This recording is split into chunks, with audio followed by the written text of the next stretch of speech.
Hey guys, welcome back to my channel for an all new episode recap of today's Days of Our Lives, December 9th, 2025. So we see Leo, he's trying to write an article basically about Chad and updating the viewers or the public about his disappearance. So Gwen happened to snoop in and see what's going on, and she finds out that Chad is also missing. And Leo closed the laptop. He didn't really want her to know, and he's thinking maybe he needs to just write these things in private. So anyway, she's concerned about his disappearance too, because she knows that she has wronged Chad in the past, and Leo also. And he's glad that he and Chad are friends and they're cool. And now they're thinking, maybe EJ has something to do with this. So he's asking Gwen, like, you live in the mansion. Do you think it has anything to do with his brother's disappearance? She's saying, like, I don't know, I don't think so, or I don't think he's capable of that. And she then think about a memory she had with EJ, where EJ was saying, like, if she don't fall in line, the brothers the brother's disappearance might be her fate as well. So now she's thinking in her head, maybe EJ has something to do with it for real. So Leah's liking that they're putting their heads together to find out what's really happening with the Demara's disappearance. And, he's liking that they can be working together as a team like in the past. And she said, we used to be like that until you teamed up with my husband, right? So he again apologized for the millionth time that he will regret that till the day he dies, right? So anyways, he's asking her if she has anything to do with it, or that she and EJ are teaming up, and she took offense to it, and then she leaves, right? She also was saying, like, any information that I have about their disappearance, I'm going to the police first, and you can just go to hell with that, right? Now, on yesterday's episode, we thought that, EJ was going to really lean in for a kiss with Kat, and that whole thing was broken up by EJ's eccentric mom, Susan, right? So Susan's like, what do you think you're doing, trying to kiss your brother's girlfriend? And he's saying that, he was acting inappropriate. He's just tired. He had a lot going on, and, he said that it was his part. It was not Kat's, right? So anyways, Kat goes about her business, and he's sorry that dinner didn't work out, and she said it's okay, just rest up. So Susan is saying, like, what do you think you're doing? And he said that he wasn't thinking much, right? It's a lot going on, and then now he's found out that Theo's missing. So Susan is asking the question that everybody is wondering, like, did you have something to do with this? So he said, like, I'm tired of answering the same thing, like, no, I did not have anything to do with the disappearance. So she said, yeah, I mean, your reputation,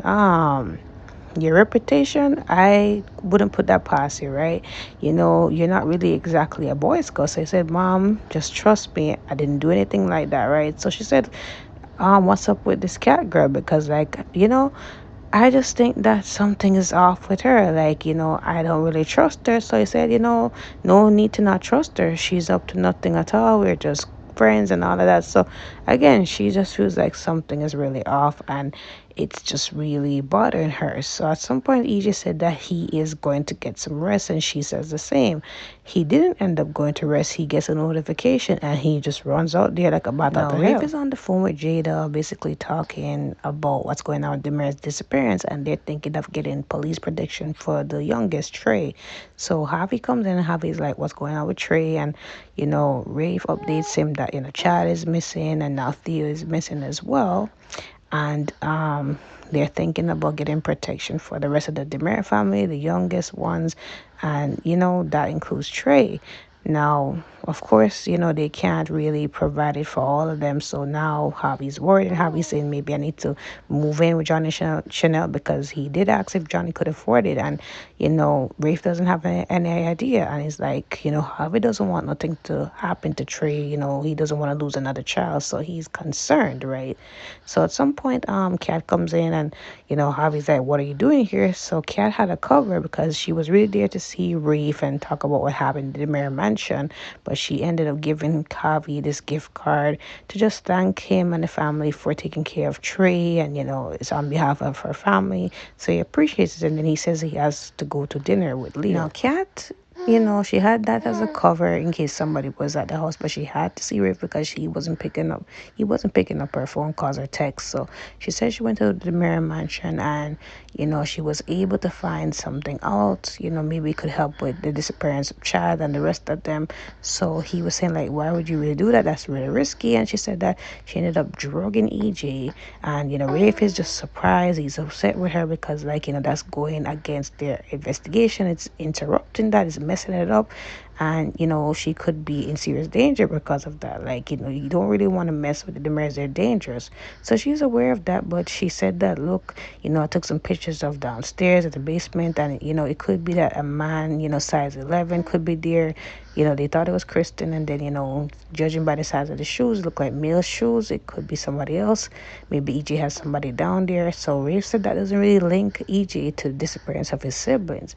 And, you could have jeopardized the investigation. And I keep telling you, you're not an agent, you're not qualified to do this, and you definitely need to be off of this case. And she's saying, I'm sorry about it. And he said, look, I'm giving you one more chance, but if you mess this up another time, I'm gonna tell Shane to take you off the case because it's not working out, right?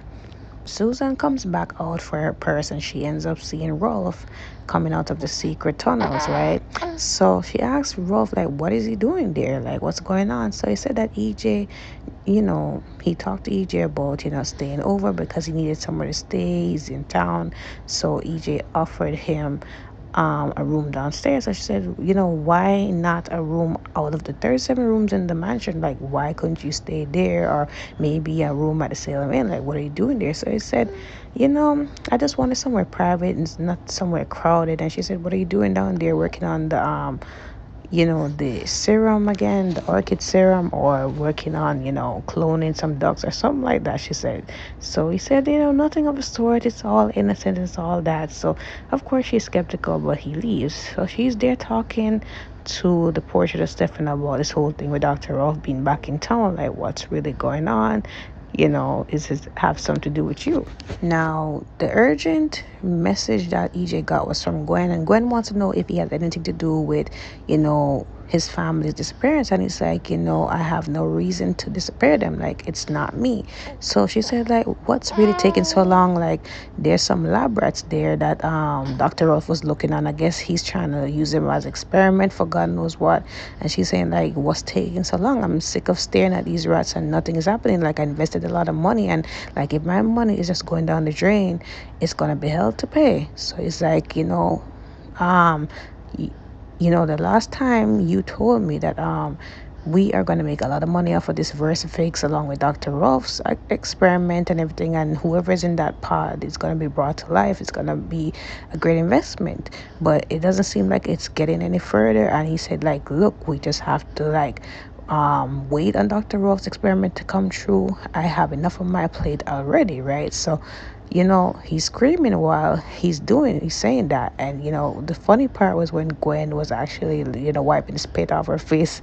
And then Rolf comes in, and she asks Rolf what's happening with his lab rats, and he said, you know there's nothing much to report on, but I did see your mom when I was at the mansion, and she seems to act as if she's onto something, right? So EJ's like, great, one more thing to worry about. Now Harry comes to the pub to meet up with Leo, and he's asking him about his article with Chad and how's that going. And also, he just spoke to Rafe and he found out that Leo is also missing. So now something is really up. And he said that it may affect Trace. And now Leo is also worried. And Leo said, we need to do something about it. Maybe we need to, go investigate EJ. That's not going to go nowhere. So maybe they need to follow him around, or, track his phone, you know hacking it. So, they already know that's gonna be time consuming. So then, Leo had the bright idea to pull up footage from Holly's documentary about the gala, and they watched it with the interaction between him and Gwen. And it seems as if, there's no audio to it. So, Harvey is trying to make it out because, he used to do lip reading, and he's trying to make it up, but there's nothing really to it. So now they're thinking maybe it has something to do with a secret lab that EJ is working on, and Gwen is a part of it for somewhat reason. So now they're wondering if EJ and Gwen are working together, which Leo, you're on the money, but you still didn't figure out the next half of it. And that's what we, the viewers, are also trying to figure out. Like, somebody's being brought to life, but who? A lot of people are thinking Lexi. A lot of people are thinking Stefano. I think it's Lexi for some reason because I saw Paulina in the spoilers that's to come, and EJ was with her in that lab. So I mean, what does Paulina have to do with this? Maybe it has something to do with Abe, and maybe it's Lexi because Lexi is at the mirror and she's deceased. Maybe she's been brought back, but like, if that's the reason, like, why? But I'm here for all the suggestions. Like, who could be brought to life? Who's in that pod? So back to the mirror crypt with Kristen, Tony, Theo, and Chad. So Tony is resting, so it's just the three of them talking, and Kristen and Tony still think that EJ is behind this. Theo and Chad do not agree with that, and they're thinking if EJ was behind it, like, where are the rest of the mirrors, right? If it's a large amount of fortune, and there's a lot of them that are, I guess, on the will, so like, you'd have to take out all of them. So they're asking like, where's Megan, where's Stefan, and Kristen is saying she has not contacted Megan in such a long while. She doesn't know where she is, and even if she was supposed to come back to Salem, she would be immediately arrested, and they don't know where Stefan is as well. So they think about another way to come out of the crypt, and they're thinking above this time because Kristen and Tony do not, they did not come up with an idea to come out of here. She tried digging below, and that didn't work, and her wrist was injured in the process. They tried the whole thing with piling up on top of each other to come out, and Kristen ended up falling, and she ended up having a sprain, blaming Chad and Theo. So they're like, can we help you? She said, no, no more need for help. And she said, actually, I need your help to find out what's going on with my daughter. So, you know, Chad is saying, I told you about the pumpkin incident. So she said, yes, but like, what else is going on with her? I know she misses me. I know she's acting out a lot because I'm not there.